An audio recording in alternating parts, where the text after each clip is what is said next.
Si on m'avait demandé comment je voudrais être enterré, j'aurais sûrement refusé de répondre. Je veux dire, ça serait déjà bien assez chiant que je meure, je vais pas en plus m'emmerder à organiser mon enterrement. Mais voilà, un jour ou l'autre, on en arrive tout de même à se poser cette question. Que voudrait-on? Un enterrement intimiste avec seulement la famille et les amis proches?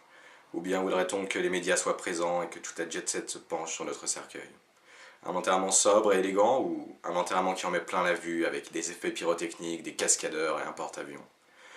Un enterrement triste, plein de pathos, de vidéos, de photos, de larmes et d'apitoiements, ou un enterrement festif, plein de joie et d'alcool. Comme je l'ai dit, je me suis déjà posé la question, plusieurs fois même, et honnêtement, à chaque fois, je finissais par abandonner. Trop prise de tête, et puis on se dit toujours qu'on aura du temps pour y réfléchir plus tard. On se dit que de toute façon, l'enterrement, c'est pas pour demain, jusqu'au jour où. Et comme tout le monde, j'ai fini par y arriver à ce jour. Bon, comme je l'ai dit, si on m'avait demandé comment je voudrais être enterré, j'aurais refusé de répondre. Ma famille a donc bien dû être dans la merde pour savoir ce que j'aurais voulu, enfin, jusqu'à ce qu'ils fouillent mon PC. Et ils y ont trouvé un fichier texte, il s'appelait Comment je voudrais être enterré. Ils ont suivi le texte à la lettre. En réalité, ce texte n'était qu'une ébauche de nouvelles, mal écrite et peu inspirée que j'avais gardée par pur sentimentalisme, mais ça, ils ne l'avaient visiblement pas compris. Ce brouillon avait pour but de raconter l'histoire d'un jeune étudiant qui, un poil éméché, se retrouvait à faire la conversation à un clochard. Et ce clochard lui racontait sa mort idéale, la mort dont il rêvait. Une mort qui semblait ridicule à l'étudiant, mais plus tard dans la soirée, ce clochard devait sauver l'étudiant. Je ne savais pas encore comment, peut-être en s'interposant lors d'un racket, j'en sais rien. Et à ce moment, l'étudiant décidait de rendre hommage à ce clochard, en lui offrant l'enterrement qu'il voulait. Il devait donc réussir à obtenir l'argent nécessaire pour la cérémonie et à contacter ses proches. Il passait plusieurs mois à tout mettre en place, devant même déterrer le corps du clochard que la morgue avait déjà mis sous terre, faute de proches connus. Bref, l'étudiant se démenait vraiment pour tout ça, et lorsque la cérémonie arrivait enfin, c'était un désastre. Les proches étaient outrés par le ridicule et le mauvais goût de l'enterrement. Ils l'étaient tous, sauf l'étudiant qui comprenait enfin pourquoi le clochard voulait cette mort, qui comprenait toute la beauté de la chose.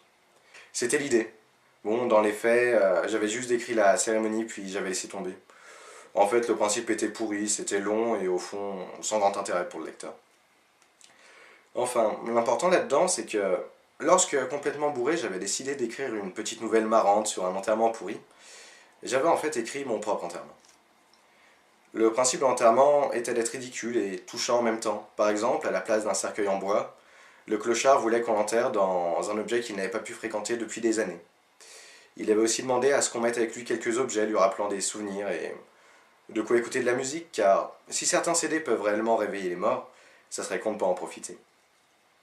Pour la cérémonie en elle-même, c'était du même genre, grandiloquent, irrévérencieux, mais touchant.